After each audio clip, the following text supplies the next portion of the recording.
nama taatee akkanumatti uumamtee mirga guutuu qabaachuu waan mirga ilmi namaa tokko guutummaan qabu qabaachuu afaan kee dubbachuu afaan keetiin dubbachuu afaan keetiin barachuu mirga abbaa biyyummaa qabaachuu qabeenyaa kee irratti abboomu qabeenyaa kee irratti abbaa biyyaa ta'uu suni hundi hin jiru ta'e Oromoon gandaan alladhe keessatti ganda qabalee namni afaan Amaaraa dubbatu hin jiru. Afaan Amaaraatiin turjumaana godhaniiti qabaleetti yeroo namni wal yakkee wal himatu afaan Amaaraatiin dubbatama. Haati kee afaan Amaaraan dubbatu, abbaan kee afaan Amaaraan dubbatanii warrummaan nama bulchaan ta'anii illee afaan Amaaraan beekan garuu immoo afaan Amaaraatiin iyyannaa barreessita, afaan Amaaraatiin dubbatta, afaan Amaaraatiin simaagaloo jedhanii afaan siikanii dubbatu kun gabrummaa caalu biyyatti dhatte keessatti afaan kee dubbachuu dhabuun nama gadi ta'uun tuffatamuun waan hedduutu ture. Maqaa kee akka jijjiiramtu godhamuun hacuuccaa hedduutu ture. Kanaaf Oromoon hin jiraata jechuun nama hedduu nama rakkisa. Gaariidha. Qabsoo Oromootti akka seenu kan kakaase biyyicha keessa turenis biyya Oromiyaa keessa ture. Oromiyaa keessatti kan humna qabu Oromoo miti. Dhugaamatti maqaa isaanii dha'uun alaanii akka nam tokkootti maqaa biyya kana jedhee maqaa dha'uun baay'ee natti ulfaatas yookaan immoo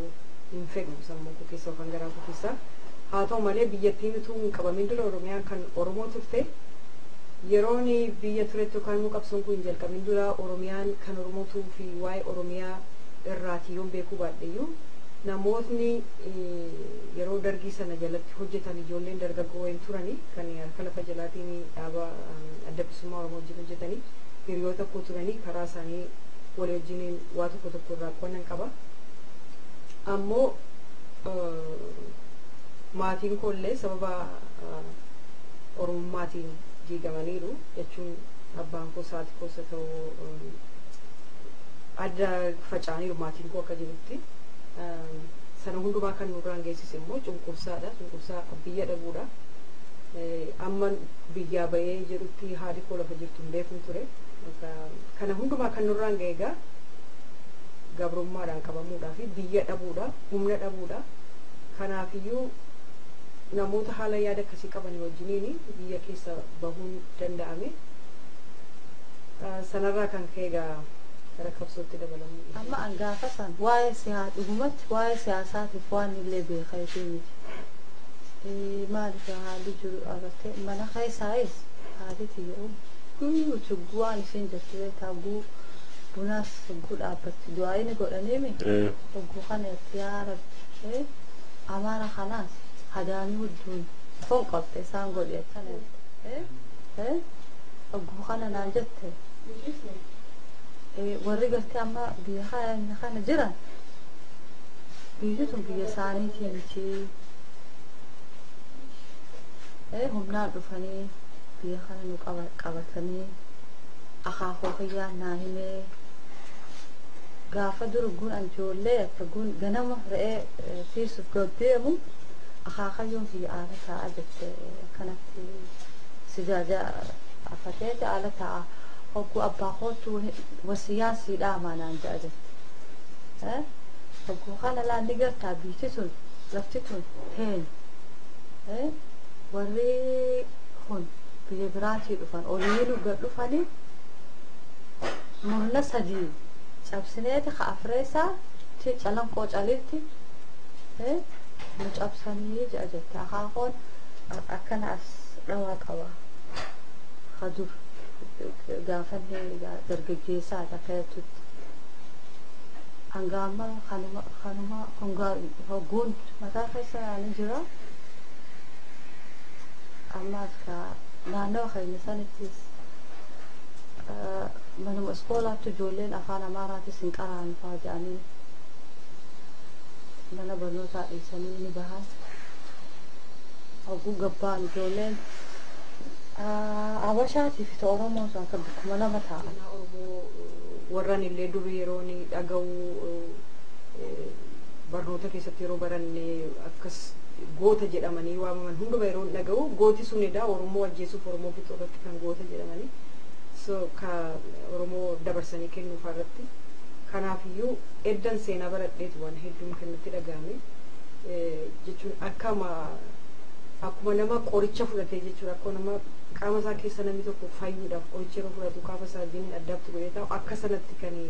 seenaan Oromoo yeroo dhageetti natti dhaga'ame qaama koo keessa jiru waan yeroo hundumayyuu na keessa jiru na keessaa baduu hin dandeenye jechuudha wanti natti dhaga'ame gadda guddaan natti dhaga'ame namni hedduun yeroo baratan illee kan wannoo jedhan jiru kan kufan jiru kan of wallaalanii kufaffaa jiru kan harqanfaa jiranii hedduutu tutturee jechuudha namni yeroo seenaa baranitti waan hin beennedha seenaa Oromoo nuuni hin baranne yeroo mana barnootaa jiru seenaa biyyattii sanaati kan nuti baranne seenaa biyya sanaa immoo seenaa sobaati dhuguma seenaa waggaa 3,000 jedhanii yeroo nu barsiisan dhugaadha jennee dhaggeeffachaa turre yeroo mana barnootaa turre waan irraa quba qabnu hin qabu booda garuu gaafa seenaa keenya barannu eddasiitti dhugaatti qaama keenya keessatti hafe jechuudha isatu si keessaa yeroo hundumaa belbelaa jechuudha waan Oromoo yeroo jettu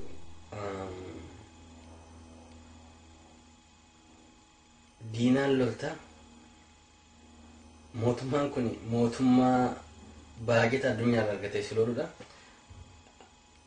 akka goorillaatti immoo yeroo loltu akka lolaatti immoo yeroo loltu dubbee dhabuun ni jira rasaas sirraa dhabuun ni jira nyaata dhabuun ni jira madoon itti wal'aantu dhabuun ni jira dheebutu jira bokkaa keessa buluu jira coloqa dhuguu jira waa hedduutu jira madaa'utu jira kama daa'e baattee kaasutu jira hedduu hadhaawiti ka jaalatu si biraa kufaa jaala keessa biraa kufaa har'a duruu duute hin beektu ammoo itti gammadda garuu ni hadhaawiti akka alaalaa ani yeroos argeera biyya keessallee itti deebi'ellee biyya keessa akka hawasootti dalageera biyya alaallee biyya ollaallee akka boqotaatti jiraadheera ammoo Austraaliyaa of ergeera ilaalchi namni achi naqin qabuuf yeroo achi keessa teessee argitee keessa dabarte qabsoo kun maal fakkaattu agartee fi yeroo alaalaa teessee kootti qabdee maa akkas godhuu dan maal akkasiin booddan maal fachiin booduu dan hedduu rakkoo duube hin qabnu ollaan mootummaa gabrooffataa wajjin jira duube si cufanii dawaa hin argattu dawaa dhabuutu jira madoo kee bakkatti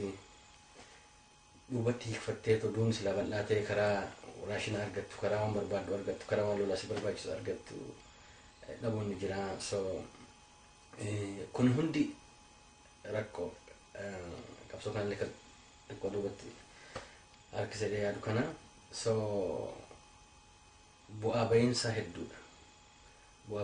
yeroo keessa jiru bu'aa ba'iinsa waraanuma kanaa hin beeku waraanni reediyoo harar keessaayis beekee waan jedhangaa ilmaan abbaa lafaa Oromoo nasaa awci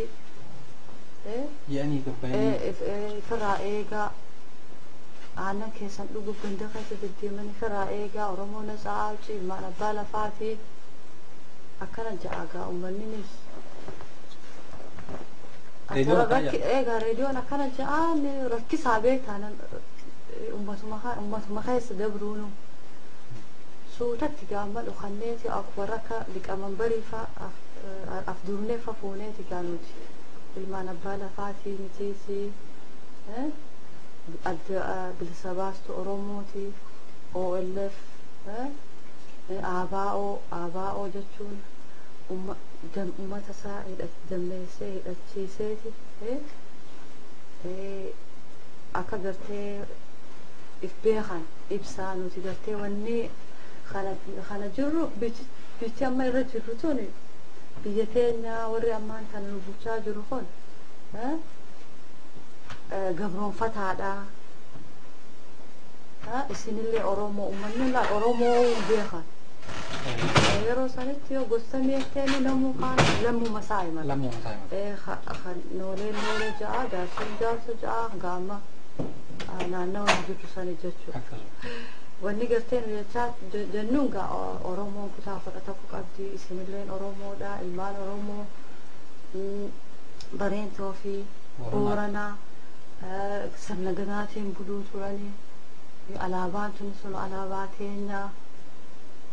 Hogguu kana jenneen ka namni kaanis ka fudhatu ka booyu suutaan akkasitti uummata siqaati jechuudha. Deemtan achirraa. Kanuma keessaas galaan mee dhagaa hogguu asin deemtu ilmaan abbaa lafaati jedhanii keenyumaatu galaan asinaan afi achi gamaa nubba akkan dhooynees isaaniif baate wanni gootuun jirtu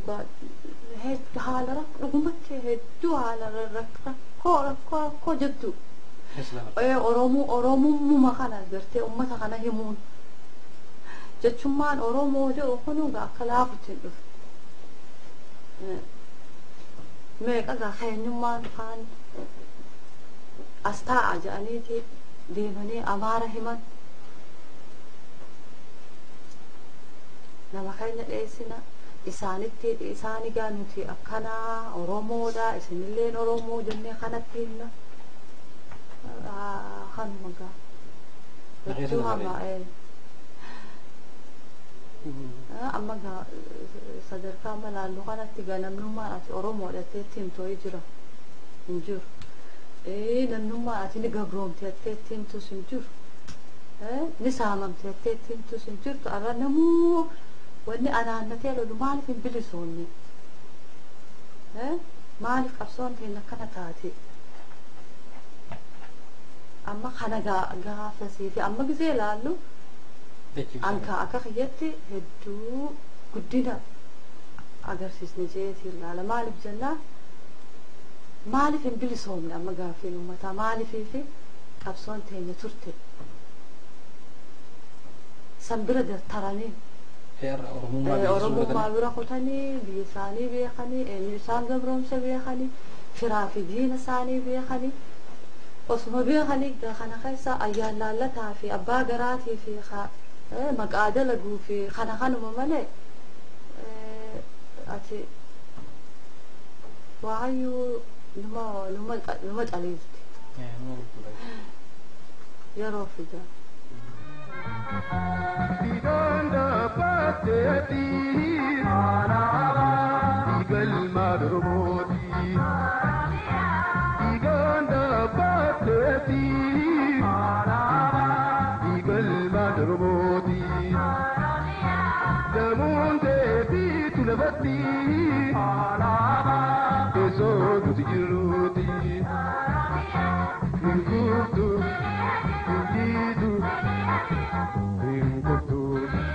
Ninkitu لبوتي على بابيا على بابيتيا إن كنت نجد لبوتي على بابيا